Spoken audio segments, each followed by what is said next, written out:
Good afternoon sir. என்னோட name Akila, பருதி batch student. Sir நான் படிக்க ஸ்டார்ட் பண்ணி 4 மந்த் ஆச்சு. தனியாக ஷெட்யூல் போட்டு படிக்கணும்னு சொல்கிறாங்க. ஆனால் அந்த ஷெட்யூல் எப்படி போடுறதுன்னு தெரில சார். அதுக்கப்புறம் ரீகால் பண்ணிகிட்டே இருக்கணும்னு சொல்கிறாங்க. அன்னன்னைக்கு படிக்க கொடுக்குறதா படிக்க முடியுது. அதுக்கு முன்னாடி படிச்சதை எப்படி சார் ரீகால் பண்ணுறது? சிம்பிள் தாங்க, வேறு ஒன்றுமே கிடையாது. ஃபஸ்ட்டு நம்ம படிக்க வேண்டியது என்னங்கிறத ஒரு நிமிஷம் அமைதியாக இருந்து ஒரு நோட்டில் எழுது. இப்போ தமிழ்னு எடுத்துக்கிட்டா நீ என்னெல்லாம் படிக்க வேண்டியது இருக்கும்? 6லேருந்து 12 வரைக்கும் புதிய புத்தகம் படிக்க வேண்டியிருக்குமா? சரி. பழைய புத்தகம் படிக்க வேண்டியது இருக்குமா? பழைய வினாத்தாள் படிக்க வேண்டியது இருக்குமா? பாடத்திட்டம் படிக்க வேண்டியது இருக்குமா? அதில் செய்யுள், உரைநடை, இலக்கணம் இருக்குமா? இது போக மார்க்கெட்டில் யாராவது ஒரு சில முக்கியமான புத்தகத்தை படிங்கன்னு வேணால் சொல்லலாம். இவ்வளோதான் அதிகபட்சம். மேக்ஸ்ன்னு எடுத்துக்கிட்டேன்னா சாப்டர் வைஸாக ஏதாவது ஒரு புக்கு, இல்லைனா 1-2 புக்கு, அதாவது சிலபஸ் வைஸாக நமக்கு சொல்லி தரதுக்கு ஏதாவது 1-2 புக்கு. ஸ்டாஃப் கிளாஸ் அட்டன் பண்ணுறோம், அந்த சம் அதில் போட்டு பார்க்குறோம். அதுக்கடுத்து ப்ரீவியஸ் இயர் கொஸ்டின், அதுக்கடுத்து ஸ்கூல் புக்கு. இவ்வளோ தான் மேக்ஸில். அதுமாதிரி அரசியலமைப்புன்னு எடுத்துக்கிட்டேன்னா நம்ம சிலபஸ் வைஸாக படிக்க போகிறோமா, புக் வைஸாக படிக்க போகிறோமான்னு முதல்ல முடிவு பண்ணணும். அரசியலமைப்பு படிக்க நல்லா இருக்குன்றதால 6 to 10 புக் வைஸாக படிச்சுட்டு 11th 12th சிலபஸ் என்ன இருக்கோ அது மட்டும் தான் படிக்க போகிறோம். அது படிச்சுட்டு அப்புறம் சிலபஸ் எடுத்து பார்க்க போகிறோம். அதில் முகவுரையிலிருந்து ஆரம்பித்து பின்னாடி ஊழல் வரைக்கும் ஒவ்வொரு தலைப்பு இருக்குது. அப்போ படிக்க வேண்டியது இதுதான் முதல்ல தெரிஞ்சிருச்சுன்னு வச்சுக்கோயேன். தெரிஞ்சதுக்கப்புறம் என்ன பண்ணால் இது ஒரு டேபிளில் மாற்றணும், ஒரு நோட் எடுக்கணும். எடுத்து 6ஆம் வகுப்பு தமிழ், இயல் 1, இயல் 2, இயல் 3, இயல் 4, இயல் 5, இயல் 6, இயல் 7, இயல் 8, இயல் 9 போடாச்சா? போட்டுட்டு இப்படி கோடு போடணும். நீ எத்தனை தடவை ரிவிஷன் பண்ண போறியோ அத்தனை கோடு போட்டுரு. இப்போ 6 தடவை ரிவிஷன் பண்ண போறேன்னா 6 காலம் போடு. இப்படி ஒவ்வொரு இயலுக்கு இடையில ரோ போடு. போட்டுட்டியா? போட்டுட்டு நீ என்னைக்கு முதல் தடவை படிக்கிறியோ அந்த தேதியை எழுதி எவ்வளோ நேரம் படிச்சுன்னு எழுதி வச்சுட்டு அவ்வளோதான். எப்போவுமே ஒரு பாடத்தை 3 தடவை படித்தாதான் நம்ம முதல் அதை படித்து முடிக்க முடியும். ஃபஸ்ட்டு 3 ரீடிங்க்கு பேர் இமீடியட் ரிவிஷன் பேர். அதுக்கடுத்து மறக்கிறதுக்கு முன்னாடியெல்லாம் ரிவிஷன் பண்ணணும், அதுக்கு பேர் ரிப்பீட் ரிவிஷன் பேர். கடைசியில் எக்ஸாமுக்கு முன்னாடி ஒரு ரிவிஷன் பண்ணுவோம், அதுக்கு பேர் ரிலாக்ஸ் ரிவிஷன் பேர். ஆனால் ரிலாக்ஸ் எல்லாம் யாரும் ரிவிஷன் பண்ணிட்டு போகிறதில்ல, ப்ரெஷரில் தான் ரிவிஷன் பண்ணிட்டு போவாங்க. 3 ரிவிஷன் இருக்குது: immediate revision, repeat revision, relax revision. நீ ஒரு 3 தடவை இமீடியட் ரிவிஷன் பண்ணு. அதாவது இன்னைக்கு படிச்சேன்னா அது நாளைக்கு ஒருக்க பாரு, நாளைக்கு கழிச்சு ஒருக்க பாரு. அதுக்கப்புறம் மறக்கிறதுக்கு முன்னாடியோ டெஸ்ட்டுக்கு முன்னாடியோ ஒரு பாரு. அதுக்கப்புறம் பரீட்சைக்கு முன்னாடி பாரு. எத்தனை ரிவிஷன் உனக்கு வேணுமோ அத்தனை காலம் போட்டு வச்சுட்டு நீ என்ன படித்தாலும் அதை எழுதி வச்சுட்டேனாலே எப்படி ரிவிஷன் பண்ணணுன்ற எண்ணம் உனக்கு தெரிஞ்சிடும். ஃபஸ்ட்டு படிக்க வேண்டிய பொருள் என்னன்னு தெரிஞ்சுக்கோ. அது சின்ன சின்ன யூனிட்டாக பிரி, அதுக்கு ஒரு பாக்ஸ் போடு. நம்ம ஒரு விஷயத்தை ஆழமாக நேசிக்கும் போது நமக்கு நிறைய சிந்தனை தோன்றும். சிந்தனைங்கிறது ஒரு மின்னல் மாதிரி. அந்த மின்னல் தோன்றும் போதே அதை மின்சாரமாக்கி பயன்படுத்திடணும். மீண்டும் அதுபோல ஒரு மின்னல் என்னைக்குமே தோன்றாது. நம்ம ஒரு விஷயத்தை ஆழமாக நேசித்து படிக்கும்போது நிறைய ஸ்பார்க் கிடைக்கும். இப்போ இந்த மீட்டிங்கில் எவ்வளவோ மின்னல் உனக்கு தோண்டி இருக்கும். நம்ம அப்பாவை இதே மாதிரி கொண்டு வரணும், நம்ம இப்படி படிக்கணும், மணிக்கணக்காக படிக்கணும், இதை செய்யணும், அதை செய்யணும்னு தோணி இருக்கும் இல்லையா? ஒரு மேடைக்கு கூட வரணும்னு எத்தனையோ பேருக்கு தோணி இருக்கும். ஆனால் அந்த மின்னலை எத்தனை பேர் பயன்படுத்தினீங்க? ஒரு சிலர் மட்டும்தான் ஏறி வந்து மேடையில் உட்காந்தீங்க. பாதி பேர் அதுக்கு ஒரு காரணத்தை சொல்லிட்டு நான் ஜெயிச்சுட்டு வருவேன், அப்படி வருவேன், இப்படி வருவேன்னு சொல்லிட்டு அங்கேயே உட்காந்துட்டீங்க. வாய்ப்பு கிடைக்கும் போது நம்ம கதவாவே மாறி இருக்கணும்னு நான் சொல்லியிருக்கேன். வாய்ப்பு கிடைக்க போய் இன்னைக்கு நம்ம இங்கே இருக்கிறோம், இல்லைன்னா இருக்க மாட்டோம். அது மாதிரி மனசில் அப்பப்போ புதுசாக சிந்திப்போம். இதை இப்படி படிச்சானா, அப்படி படிச்சானா, இப்படி ரிவிஷன் பண்ணா, அதை உடனே செயல்படுத்தி பார்த்தீங்கன்னா ஒன்று அனுபவம், இல்லை வெற்றி. யாராவது நமக்கு டீச் பண்ணுவாங்கன்னு வெயிட் பண்ணாமல் ஒரு விஷயத்தை நேசிக்கும் போது நமக்கே நிறைய ஐடியா தோணும். ஒரு புத்தகத்தை படிக்கும் போதோ, ஒருத்தர் பேசுறதை கேட்கும் போதோ, ஒரு ஸ்பீச் கேட்கும் போதோ, ஒரு வீடியோ பார்க்கும் போதோ, இல்லை நமக்கே திடீர்னு இதை இப்படி எழுதுனா, அப்படி எழுதுனா, இப்படி அண்டர்லைன் பண்ணான்னு தோணும். அதை உடனே செஞ்சு பார்க்கணும். ஆகச்சிறந்த கண்டுபிடிப்பு என்ன தெரியுமா தங்கம்? உன்னுடைய பழக்க வழக்கத்தில் சிறிய மாற்றத்தை ஏற்படுத்தினாலே நீ வாழ்க்கையில் ஜெயிச்சிடலாம். இப்போ நீ என்ன பண்ணிட்டு இருக்கியோ அதை கொஞ்சம் மாற்றி யோசி. கொஞ்சம் உன்னுடைய டிசிப்ளினை சேஞ்ச் பண்ணு, கொஞ்சம் அல்டர் பண்ண போதும். ஒரு டிகிரி திருப்பினா நியூயார்க்கு போகிற ஃப்ளைட்டு வாஷிங்டன் போயிடுவாங்க. அந்த மாதிரி தான் நம்ம டெய்லி படிச்சுட்டு இருக்கிறதுல சின்ன முன்னேற்றம் வேணும். மேக்ஸ் எப்படி செஞ்சு பார்த்தானே, எக்ஸ்பிளனேஷன் நோட்டு போட்டு எழுதினானே, டீச்சர்ஸ்ட்டை போய் பேசினானே, இப்படி ஏதாவது தோணிக்கிட்டே இருக்கணும். அதை செஞ்சு பார்த்துக்கிட்டே இருக்கணும். அவ்வளோதான்.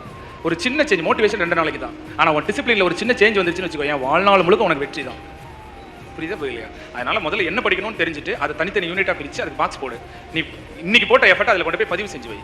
அது ரிவிஷன் டேபிளாக உன்னுடைய பலவீனத்துக்கு ஏற்ற மாதிரி ஆட்டோமேட்டிக்காக மாறிடும். இப்போ சப்போஸ் இது கிளாஸாக இருந்து போர்டாக இருந்தால் நானே உனக்கு ஒரு ரிவிஷன் டேபிள் வரைஞ்சு காட்டியிருப்பேன். புரியுதா? நல்ல கொஸ்டின். இதுதான் தேவை.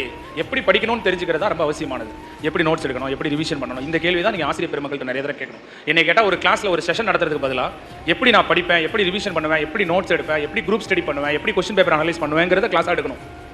ஏன்னா அதுதான் மீன் பிடிச்சி வாயில் ஊட்டி கொடுக்கறதுக்கு பதிலாக மீனை பிடிக்க கற்றுக் கொடுக்கறதுக்கு சமம். அவனே அவன் வாழ்க்கையை பார்த்துப்பான். எப்படி படிக்கணுங்கிறது தான் ஒரு நல்ல ஆசிரியர் கற்றுக் கொடுக்கணும், பாடத்தை கற்றுக் கொடுக்கக்கூடாது. நான் இப்போ நிறைய டீச்சர்ஸ்க்கு ட்ரைனிங் கொடுத்துட்ருக்கேன். ஏன்னா என்னால் 10,000 மாணவர்களுக்கு கிளாஸ் எடுக்க முடியாது. ஆனால் அவங்களை வழி நடத்துகிற 100 வாத்தியாருக்கு கிளாஸ் எடுக்கலாம்ல. அதனால் இப்போ சமீபத்தில் விழுப்புரத்தில் வந்து டீச்சர் ட்ரைனிங் ஸ்கூலில் நான் ஆரம்பித்து நம்ம போட்டித் தேர்வுக்கு பயிற்சி அளிக்கக்கூடிய ஆசிரியர்களெல்லாம் மாதத்தில் ஒரு நாள் வர சொல்லி அவங்களுக்கு ஒரு ட்ரைனிங், ஸ்டூடெண்ட்ஸ் எப்படி நடந்துக்கணும், சப்ஜெக்ட் எப்படி கற்றுக் கொடுக்கணும். அதே போல் டெய்லி காலையில் 5 மணிலேருந்து 7 மணி வரைக்கும் டீச்சர்ஸ்க்கு ட்ரைனிங் போட்டிருக்கேன். டெய்லி காலையில் 5 மணிலேருந்து 7 மணி வரைக்கும் உங்களுக்கு பாடம் சொல்லிக் கொடுக்குற டீச்சர்ஸ் ட்ரைனிங் வராங்க என்கிட்ட. அவங்க டெய்லி செமினார் எடுக்கிறாங்க. அவங்களுக்கு நல்லது கெட்டது சொல்லிட்டு இருக்கேன். இப்போ இது ஒரு 2 மாதமாக அந்த விஷயத்தை சின்சியராக பண்ணுறேன். ஏன்னா எனக்கு நல்லா தெரிஞ்சு போச்சு, டீச்சர்ஸ் ஒரு டீச்சரை சரி பண்ணால் 100 ஸ்டூடெண்ட்டை சரி பண்ணிக்கலாம். 100 டீச்சரை சரி பண்ணால் 10,000 ஸ்டூடெண்ட்டை வழிகாட்டலாம். நான் எல்லாரையும் சிந்திக்க வைங்க, அப்படிப்பட்ட கல்வியை கற்றுக் கொடுங்கன்னு தான் சொல்கிறேன். நிச்சயமாக விரைவில் உங்களுக்கு அது வந்து சேரும். உங்களுக்கே ஒரு செஷன் ரிவிஷன் பண்ணுறது எப்படின்னு ஒரு செஷன் நடத்த சொல்கிறேன். தேங்க்யூமா, நன்றி. வேறு? Hi sir. ஹாய்மா. நவீன் என் பேர், புதுக்கோட்டை. கவின். நவீன் நவீன், ஆ. சார் உங்களுக்கு பார்த்தாலே திருக்குறள் தான் ஞாபகத்துக்கு வருது. அதனால உங்களுக்கு ஆமா, பிடிச்ச இப்ப எல்லாரும் அப்படிதான் ஆயிட்டாங்க. நானே காதல் தோல்வியில தாடி வைக்கலான்னு பார்த்தா ஒருத்தன் சொல்லிட்டு போறான், சார் திருவள்ளுவர் மாதிரி தாடி வைக்கிறாருன்றான். வர வர இப்ப நம்மள அப்படி நிறைய எதிர்பார்ப்பு வச்சுட்டாங்க. சொல்லுங்க சார். உங்களுக்கு பர்சனலாக ரொம்ப பிடிச்ச ஒரு திருக்குறள், அதோட பொருள் மட்டும் சொல்லுங்கள் சார் போதும். எனக்கு நிறைய திருக்குறள் பிடிச்சிருச்சு. ஏன்னா ஒரு சில பாட்டு ஒரு வாரம் முழுக்க மைண்டில் நிற்கும் தெரியுமா? இந்த பாட்டு நம்ம மைண்டில் ஓடிக்கிட்டே இருக்கும்ல, அந்த மாதிரி எனக்கு எப்போதுமே ஒரு 4 நாளைக்கு ஒருக்க 5 நாளைக்கு ஒருக்க ஏதாவது ஒரு திருக்குறள் மைண்டில் ஓடிக்கிட்டே இருக்கும் எனக்கு எப்போதுமே. அதனால இந்த குறள் பெருசு, இந்த குறள் இதுன்னு என்னால் பாகுபடுத்தி சொல்ல முடியல. எல்லாமே அது வந்து எனக்கு எப்படி சொல்கிறது, எந்த ஸ்டூடெண்ட் பிடிக்கும்னு சொல்கிற மாதிரி தான் எந்த திருக்குறளை பிடிக்குன்ற மாதிரி இருக்குது. எனக்கு அவ்வளோ ஸ்டூடெண்ட் பிடிக்கும். பட் இருந்தாலும் இப்போ சமீபத்தில் என் மைண்ட்லேயே ஓடிக்கிட்டு இருக்கக்கூடிய ஒரு திருக்குறள் என்னன்னா, அகனமர்ந்து ஈதலின் நன்றே முகனமர்ந்து இன்சொலன் ஆதல் பெரிங்கிற குறள். அதாவது நீ ஒருத்தருடைய நிலை அறிந்து ஒரு பொருளை கொடுத்தாதான் தர்மம்னு இல்லை. ஒருத்தருடைய நம்ம என்ன நினைச்சிட்டு இருக்கோம்னா, வாழ்க்கையில நம்ம சாதிச்சு வெற்றி பெற்று நிறைய செல்வத்தை சேர்த்து இல்லை திறமையை சேர்த்து அறிவை சேர்த்து கல்வியை சேர்த்து அதுக்கப்புறம் தான் 4 பேருக்கு அதை செய்யணும்னு நம்ம நினைக்கிறோம். நான் ஜெயிச்சதுக்கு அப்புறம் தான் மற்றவங்களுக்கு சொல்லிக் கொடுப்போம்னு நினைக்கிறோம். நான் சம்பாதிச்சதுக்கு அப்புறம் தான் மற்றவங்களுக்கு உதவி செய்யணும்னு நினைக்கிறோம். இது தவறு. வள்ளுவர் சொல்றாரு, உன்னால ஒருத்தருடைய நிலை அறிந்து ஒரு பொருளை கொடுக்காட்டாலும் பரவாயில்ல, அவன் மனசு அறிஞ்சு 4 நல்ல வார்த்தை பேசுன்னு சொல்றாரு. உங்களால முடியும், நீங்க ஜெயிப்பீங்க, நீங்க வெற்றி பெறுவீங்க. இது மனசார ஒரு பொருளை கொடுக்கறத விட முகமலர்ந்து நல்ல வார்த்தை பேசுவது மேலானதுன்னு சொல்றாரு. இது எனக்கு அவ்வளவு அற்புதமா பிடிச்சிருந்துச்சு. இது அரசு ஊழியரா இப்ப வேலைக்கு போறாங்கல்ல, அவங்களுக்கு ரொம்ப அவசியம். அவங்க போற இடத்துல அவங்கள்ட்ட உதவி கேட்டு வரவங்கள்ட்ட நம்மளால உதவியை செய்ய முடியுதோ முடியலையோ, ஆனா மனசார கவலைப்படாதீங்க, உங்க கஷ்டம் தீர்ந்துடும், நீங்க நிச்சயமா இதை சரி பண்ணிடலாம், அதுக்கான ஆலோசனைகளை சொல்லியோ இல்ல ஆறுதல் படுத்தியோ அனுப்புனாலே ஒரு மிகச்சிறந்த மனிதனாக இந்த உலகத்துல மதிக்கப்படுவோம். நான் இதை ஃபீல் பண்ணிருக்கேன். நான் போலீஸ் ஸ்டேஷன்ல வடலூர்ல ஸ்டேஷன்ல எஸ்ஐயா இருக்கும்போது நான் இதை ஃபீல் பண்ணிருக்கேன். இந்த வார்த்தைகள் ஒருத்தங்க மனசை வந்து சந்தோஷப்படுத்துமா அப்படின்னா, நம்ம வந்து உண்மையிலேயே நம்ம எதுவும் இல்லைன்னு நினைச்சிட்டு இருக்கோம். தப்பு. நல்ல மனசு இருந்தா போதும், வேற எதுவுமே வேணாம். நமக்கு மற்றவங்களுக்கு உதவி செய்யறதுக்கு செல்வம்லாம் வேண்டாம், அறிவு வேண்டாம், திறமை வேண்டாம், அக்கறை இருந்தா போதும். நான் ஒரு நாள் ஸ்டேஷன்ல இருக்கும்போது ஒரு அம்மா வந்து வராங்க இந்த ஸ்டேஷன் போலீஸ் ஸ்டேஷனுக்கு. நான் உள்ள இருந்து பார்க்குறேன், என்னோட ரூம்ல இருந்து அவங்க இப்படி வராங்க, ஒரு போலீஸ்கார்ட்ட ஏதோ பேசுறாங்க, திருப்பி அவங்க முகம் வாடுது, அப்படியே திரும்பி நிற்கிறாங்க, ஃபீல் பண்ணிட்டு இருக்காங்க. உடனே நான் பெல் அடிச்சு கிடையாது அந்த அம்மா வர சொல்லுங்க அப்படின்னு. உடனே என்னம்மா ஏன் ஃபீல் பண்ணிட்டு நிற்கிறீங்க, என்னென்ன, ஏன் என் கணவர் வந்து இறந்துட்டாரு, அதுக்கு எஃப்ஐஆர் காப்பி கொடுத்தோம்னா ஒரு 10,000 ரூபா பணம் தராங்க தாலுகா ஆஃபீஸில், அந்த எஃப்ஐஆர் காப்பி வேணுங்கிறதுக்காக நான் கேட்டு வாங்க வந்தேன். ஆனால் அந்த எஃப்ஐஆர் காப்பி தர்றதுக்கு ரைட்ரு இல்லை, நீங்கள் நாளைக்கு வாங்கன்னு 10 நாளாக வர சொல்கிறாங்க, நான் இன்றைக்கி வந்தேன் ரைட்ரு இல்லைன்னு சொல்கிறாங்க, என்ன பண்ணேன்னு தெரியல ஐயா அப்படின்னு. உடனே அப்படியா, இப்போ இது வந்து போலீஸ் டிபார்ட்மெண்ட்டுக்கு வர கேட்ட பேர் இல்லையா. நான் முதல்ல ஐயோ ரைட்ரு அவங்க பொண்ணுக்கு கல்யாணம்னு லீவில் இருக்காரு, அதனால அவர் வரலை, அது அவங்க உங்கள்கிட்ட சொல்லாமல் அவங்க நாளைக்கு வருவாங்கன்னு சொல்கிறாங்க, அவங்க வரதுக்கு இன்னும் 4 நாள் ஆகும், நான் ஒன்றும் பிரச்சனை இல்லை, உங்களுக்கு என்ன வேணும், இந்த சர்டிஃபிகேட் தானே வேணும், நான் ஏற்பாடு பண்ணுறேன், கவலைப்படாதீங்க அப்படின்னு சொல்லிட்டு ஒருத்தட்ட ஒரு கஷ்டம்னா அவங்கள்ட்ட நிச்சயமாக ஆறுதல் கேட்கணும். என்னாச்சு உங்கள் கணவருக்கு ஆக்சிடென்ட் ஆயிடுச்சுங்க அப்படின்னு. அப்படியா, சரி எந்த இடத்துல நடந்தது, அப்படியா, எத்தனை பசங்க இருக்காங்க, 2 பசங்க இருக்காங்க, நான் கஷ்டப்படுறேன் பிள்ளைங்களை வச்சுக்கிட்டு, எங்கே இருக்காங்க, அவங்களும் நிற்கிறாங்க வெளியில், அவங்க ஆயா கூட, அதாவது பாட்டி கூட ஆட்சி கூட.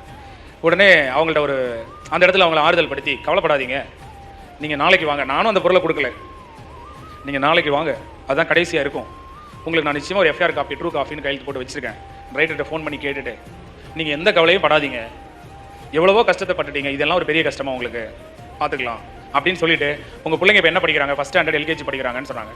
அந்த 2 பசங்களும் ஒரு +2 வரைக்கும் படிக்க வைங்க, +2 முடிச்சதுக்கப்புறம் நீங்கள் என்கிட்ட கொண்டு வந்து விட்டுருங்க, அவனை ஒரு கல்லூரி படிக்க வச்சு அவனை வந்து ஒரு பெரிய ஆஃபீஸில் ஒரு ஆஃபீஸர் ஆக்க வேண்டியது என்னுடைய பொறுப்பு, நீங்கள் கவலையே படாதீங்க, இந்தாங்க என் ஃபோன் நம்பரை, நாங்கள் இருந்த பேப்பரை எடுத்து எழுதி என்னுடைய ஃபோன் நம்பரை எழுதி அந்த பேப்பரை அவங்க கையில் கொடுத்து, அந்த பையன் படிக்கிறது 5 வயசு 3 வயசு பசங்க, அவன் +2 முடிக்க எத்தனை 12 வருஷம் ஆகும், 12 வருஷம் கழிச்சு ஏன் நிலைமை என்னன்னு தெரியாது.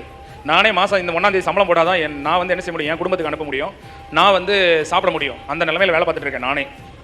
ஆனால் அந்த வார்த்தையை நான் சொல்லி என் ஃபோன் நம்பரை எழுதி கொடுத்து நான் நம்புறேன் ஆழமா, இறைவன் நிச்சயமாக இந்த குழந்தைங்களை வழிநடத்துறதுக்காக என்னோட உயிரோட வச்சிருப்பான், நல்ல செழிப்போட வச்சிருப்பான், நான் ஆழமா நம்புறேன். எழுதி கொடுத்து இந்தாங்கம்மா, நீங்கள் நிச்சயமாக +2 முடிச்சுட்டு உங்கள் பிள்ளைங்களை கூட்டிட்டு வாங்க, இந்த நம்பரை நான் மாற்ற மாட்டேன், என்கிட்ட தான் இருக்கும், நீங்கள் எப்போ வேணாலும் வாங்கம்மான்னு சொல்லி அந்த நம்பரையும் கொடுத்துட்டு, ஏன்னா நாளைக்கு நிச்சயமாக நீங்கள் அலையிறது கடைசியாக இருக்கும், நான் தந்துடுறேம்மான்னு சொல்லிட்டு அதை கொடுத்துட்டு நான் பாட்டுக்கு நான் என்னுடைய ஆஃபீஸில் உட்காந்துருக்கேன். அவங்க வெளியில் போகிறாங்க, நான் ஜன்னல் வழியாக பார்க்குறேன் அவங்க போகிறத.